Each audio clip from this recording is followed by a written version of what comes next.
बिस्मिल्लाहिर्रहमानिर्रहीम रब्बिश्रह ली सदरी वयस्सिर ली अमरी वाहलुल उक़दतम मिन लिसानी यफ़क़हू क़ौली। अस्सलामु अलैकुम वरहमतुल्लाहि वबरकातुहू। आई होप कि जितने लोग भी मुझे सुन रहे हैं तब सब खैरियत से होंगे और मेरी दुआ है कि अल्लाह ताला आपको और आपके अहल खाना को हिफ्ज़ ईमान में रखे। तो मैं सलमान रशीद आज एक बार फिर आपके साथ हूँ और आज जो हमारा टॉपिक है वो है NFPA डायमंड। NFPA डायमंड या फायर डायमंड ये एक ऐसा सोर्स ऑफ इंफॉर्मेशन है जो इंसिडेंट साइट पे हमारे लिए बहुत ज़्यादा मददगार होता है। NFPA डायमंड जो है नॉर्मली लोग इसको कहते हैं, इसकी एक वजह ये है कि NFPA का इसके ऊपर एक कोड भी है जिसको हम NFPA 704 कहते हैं।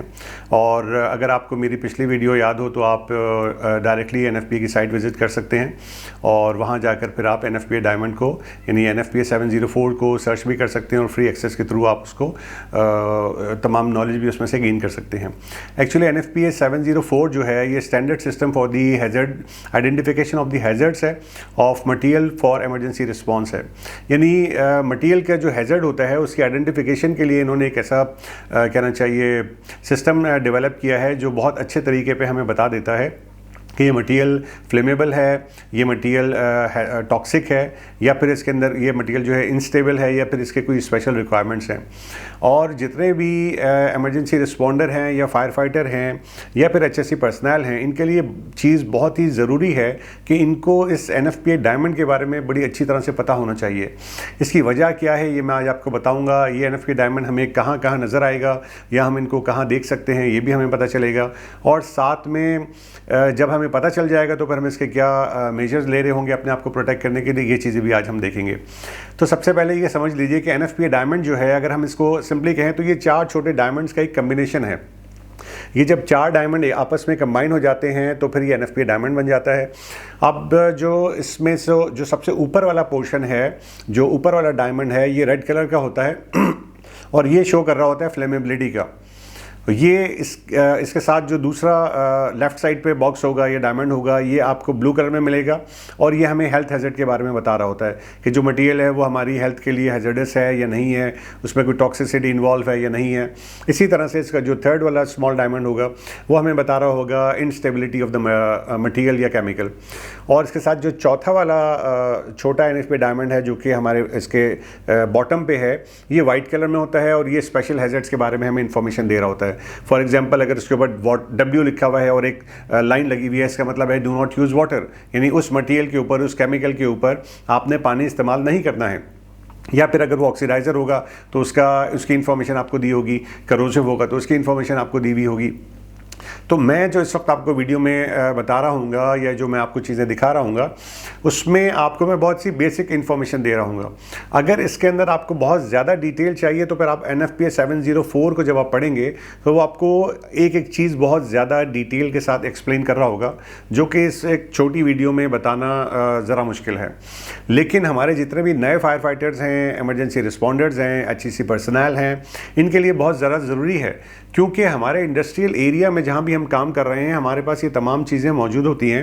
हमारे पास फ्लेमेबिलिटी के वाले मटेरियल हैं जो फ्लेमेबल हो, कम्बस्टिबल हो। हमारे पास ऐसे टॉक्सिक मटेरियल भी होते हैं जो अगर रिलीज हो जाते हैं तो उनकी टॉक्सिसिटी की वजह से हमारी हेल्थ के ऊपर इम्पैक्ट आते हैं। इसी तरह से इंस्टेबिलिटी के इशू है कि वो मटेरियल इस तरह का है कि वो डेटोनेट कर सकता है, एक्सप्लोड कर सकता है। और इसी तरह से अगर हम फायर फाइटिंग के लिए जा रहे हैं या कुछ ऐसा मटेरियल हमने रखना है तो हमें पता हो कि हमने किस तरह से रखना है, इसके लिए कोई स्पेशल कंडीशन हमें दी गई है या नहीं दी गई है। तो इसीलिए ये चीज़ हमारे लिए बहुत ही ज़रूरी है और ये मतलब एक बहुत ही शानदार, मैं समझता हूँ इसको एक बहुत शानदार किस्म की आइडेंटिफिकेशन है जो जब एक फायर फाइटर, इमरजेंसी रिस्पॉन्डर या HSC पर्सनल को पता हो और वो जैसे ही इंसिडेंट साइट पर पहुंचता है और ये NFPA डायमंड देखता है तो उसको बहुत सारी चीज़ें एक क्लिक में जो है ना समझ में आ जाती हैं।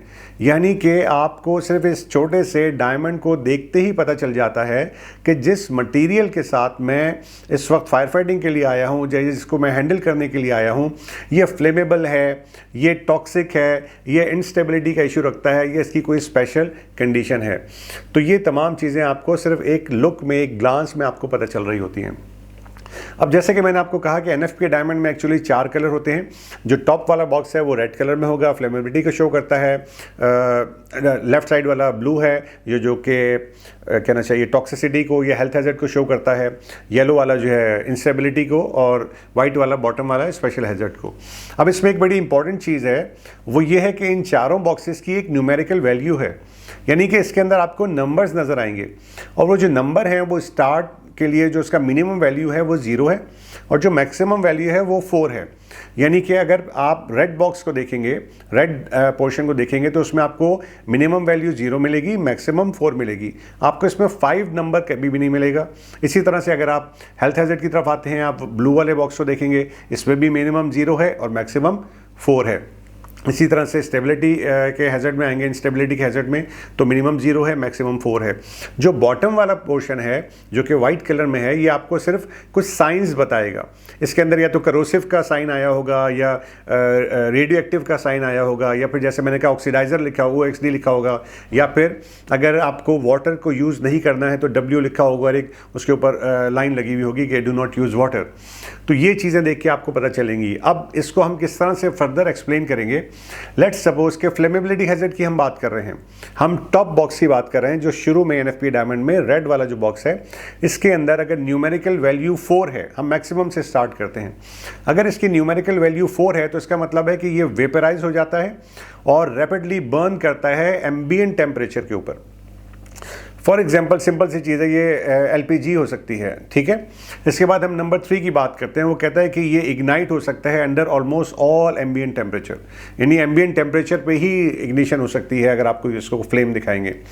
नंबर 2 अगर आपको नज़र आता है तो इसका मतलब है ये मस्ट बी हीटेड और high ambient temperature to burn. इसको थोड़ा सा हाई टेम्परेचर चाहिए, यानी कि ये गैसोलीन से भी बात की चीज़ है, इसमें आप कह सकते हैं कि ये फ्यूल ऑयल टाइप की चीज़ है। और नंबर 1 अगर आता है तो ये कहते हैं मस्ट बी प्री हीटेड, इसको आपको पहले से प्री हीट करना पड़ेगा बिफोर इग्निशन कैन अकर। और अगर इसकी वैल्यू रेड वाले की 0 है तो ये आपको सिंपली बता रहा है कि इट विल नॉट बर्न। ये जो मटेरियल है जिसका रेड बॉक्स के अंदर नंबर अगर 0 दिखा रहा है तो इसका मतलब है ये मटेरियल फ्लेमेबल नहीं है, जलने वाला नहीं है। इसी तरह से जब हम बात करते हैं ब्लू वाले की, जो हमें ब्लू बॉक्स हमें बता रहा होता है हेल्थ हैजर्ड के बारे में। अब इसको अगर हम इस तरह से लेते हैं कि अगर इसका नंबर ब्लू बॉक्स में नंबर 4 है तो इसका मतलब है कि ये एक्सट्रीमली लीथल है, कैन बी लीथल, यानी ये आपकी जान ले सकता है अगर आप उस मटेरियल के साथ टैकल कर रहे हैं, डील कर रहे हैं, और अगर आपने प्रॉपर रेस्पिरेटरी प्रोटेक्टिव इक्विपमेंट नहीं लिया हुआ है तो यू कैन बी डाई। और अगर उसमें नंबर 3 लिखा हुआ है ब्लू बॉक्स में तो कैन कॉज ए सीरियस और परमानेंट इंजरी, तो आपको परमानेंट इंजरी हो सकती है, सीरियस इंजरी हो सकती है। और अगर उस ब्लू बॉक्स में नंबर 2 लिखा हुआ है तो इसका मतलब है कैन कॉज टेम्पररी और रेजिडियल इंजरी। टेम्पररी इंजरी हो सकती है या कोई रेजिडियल इंजरी आपको हो सकती है। नंबर 1 अगर लिखा हुआ है ब्लू बॉक्स के अंदर, इसका मतलब है कि कैन कॉज सिग्निफिकेंट इरिटेशन, बहुत सिग्निफिकेंट इरिटेशन हो सकती है आपको। और अगर नंबर 0 लिखा हुआ है ब्लू में, इसका मतलब है कि इसका कोई हैजर्ड नहीं है, आपको किसी स्पेशल प्रिकॉशन की ज़रूरत नहीं है, क्योंकि जो ब्लू बॉक्स है जो कि हेल्थ हैजर्ड को बताता है, तो वहाँ पर अगर 0 है तो इसका मतलब है आपको कोई हैजर्ड नहीं है। इसी तरह से येलो वाले की तरफ चलते हैं जो इंस्टेबिलिटी हैजर्ड की बात करता है। तो अगर हम उसमें येलो बॉक्स में अगर नंबर 4 देखते हैं तो वो कहता है कि ये एक्सप्लोड हो सकता है नॉर्मल टेम्परेचर और प्रेशर के ऊपर। इसी तरह से अगर येलो बॉक्स के अंदर नंबर 3 आ रहा है, जो साथ साथ आपको यहाँ डिस्प्ले पिक्चर में भी नज़र आ रहा होगा, अगर नंबर 3 आ रहा है तो इसका मतलब ये एक्सप्लोड कर सकता है हाई टेम्परेचर पे और शॉक पे।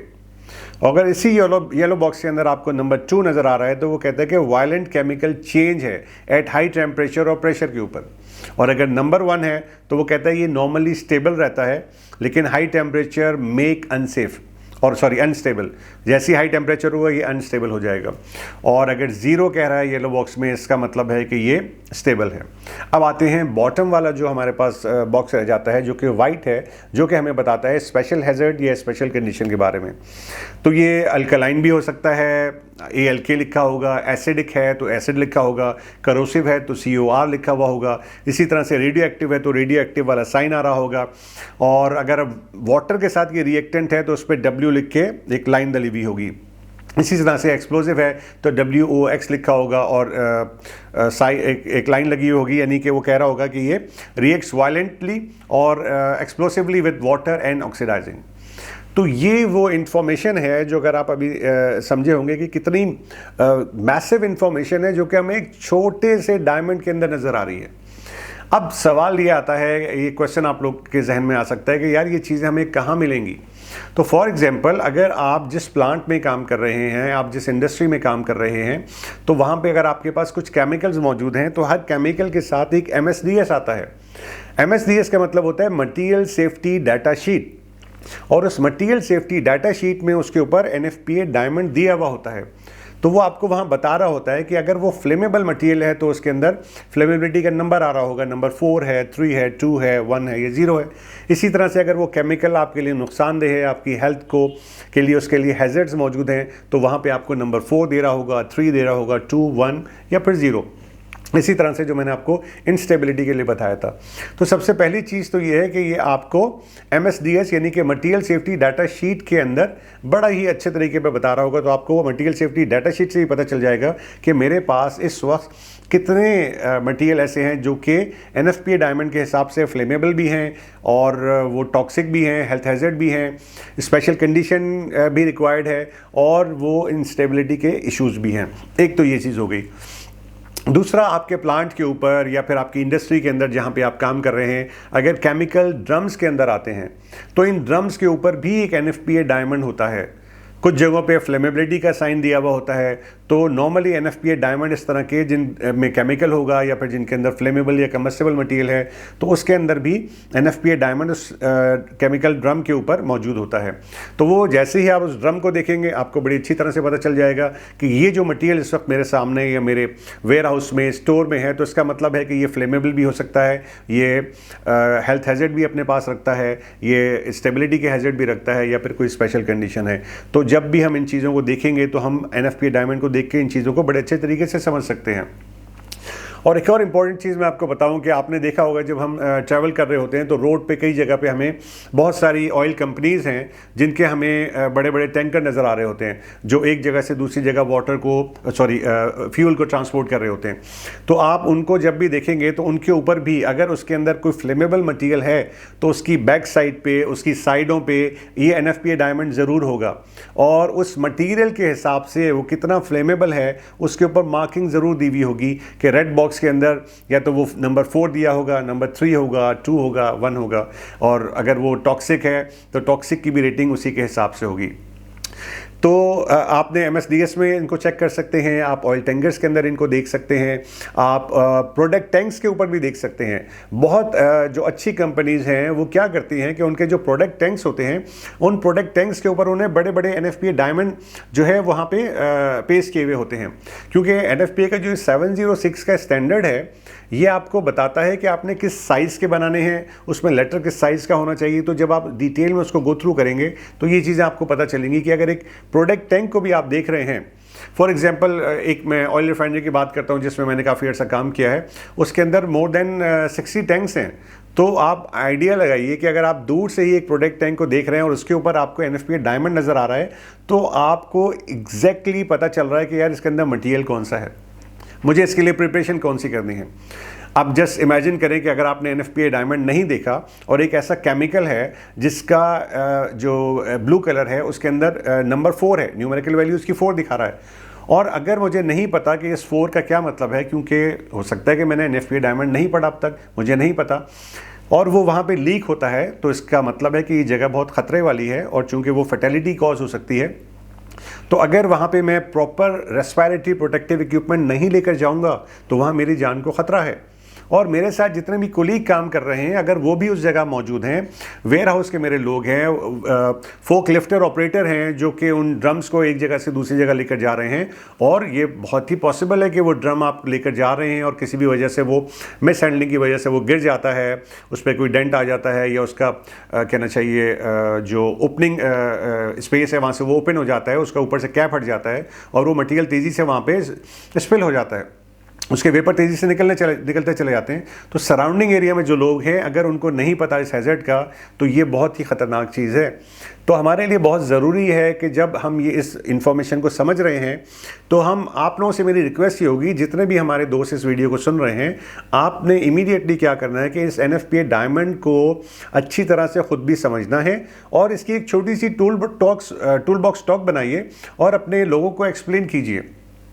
बहुत सारी टूल बॉक्स टॉक नेट के ऊपर भी मौजूद हैं, आप उनको वीडियो भी दिखा सकते हैं, ये वीडियो भी आप उनको दिखा सकते हैं। और जो इन्फॉर्मेशन मैंने आपको कही है, आप गूगल पे NFPA डायमंड लिखेंगे तो आपको एक पूरा पेज सामने आ जाएगा, जिसके अंदर इसी तरह से ये पूरा डायमंड के कलर्स और जो चीज़ें मैंने आपको बताई हैं ये मेंशन होंगी। इसको आप उर्दू में ट्रांसलेट कर लीजिए और अपने तमाम स्टाफ को बताइए, स्पेशली उन कॉन्ट्रैक्टर स्टाफ को जो मतलब बहुत अच्छी इन्फॉर्मेशन नहीं रखते, जिनको खुद से पढ़कर समझने में मुश्किल हो रही है, लेकिन वो उसी एरिया में काम कर रहे हैं जहाँ पे ये हैज़र्ड हो सकते हैं। तो फिर ये हमारी रिस्पॉन्सिबिलिटी है कि हम उन लोगों को एक्सप्लेन करें। एक छोटी सी जब आप टूल बॉक्स टॉक दे देंगे तो आपके लोगों को अच्छे से समझ में आ जाएगी कि हमारे पास इस तरह का जो भी मटेरियल है वो फ्लेमेबल भी हो सकता है, वो टॉक्सिक भी हो सकता है, वो उसके साथ इंस्टेबिलिटी के हैज़र्ड भी हो सकते हैं और उसके साथ कुछ स्पेशल कंडीशन भी हो सकती है। So being a fire fighter, being a emergency responder और बीइंग अ HSE प्रोफेशनल, ये हमारी जिम्मेदारी है, हम इसको अच्छी तरह से समझें और अपने लोगों तक पहुंचाएं। तो होप कि मैंने जो चीज़ें आपको बताई हैं ये आप लोगों के काम आएंगी और आप NFPA डायमंड को अच्छी तरह से ना सिर्फ समझेंगे, बाकी अपने साथियों को भी इसको समझाएंगे। क्योंकि बिलीव कीजिए कि एक फायर फाइटर के लिए, तो जिस तरह से हम कहते हैं ना कि फायर फाइटर के लिए फायर होज या SCBA उसकी एक लाइफ लाइन है, इसी तरह से फायर फाइटर के लिए NFPA डायमंड को समझना बहुत ज़रूरी है। आपको एक सिंगल लुक में वो बता देता है कि इस मटेरियल के साथ कितने हैज़र्ड जुड़े हुए हैं। तो जितना हम अच्छे से इसको समझ सकेंगे, हम उसको उतना अच्छे से हैंडल कर सकेंगे, अपनी सेफ्टी कर सकेंगे, प्रॉपर हम फायर फाइटिंग कर सकेंगे, अपने प्रोटेक्टिव इक्विपमेंट को हम यूज़ कर सकेंगे। क्योंकि हमारा एक बिलीव है कि all the injuries are preventable, हर इंजरी जो है वो प्रिवेंटेबल है। हमें थोड़ा सा उसके ऊपर वर्कआउट करना है, हमें अपने लोगों को समझाना है, बताना है। थोड़ा सा प्रोएक्टिव मोड में जब हम काम करेंगे, एक कदम आगे बढ़कर काम करेंगे, चीज़ों को गलत हिसाब से में जाने से पहले हम उसको कैच कर लेंगे, एक अच्छा फ्रेश आई से देखेंगे, तो हम इन तमाम चीज़ों को कंट्रोल कर लेंगे। होप कि ये वीडियो आपको पसंद आई होगी और आपको अच्छे से समझ में भी आई होगी। सो मिलते हैं नेक्स्ट वीडियो तक। Thank you very much. अल्लाह हाफिज़।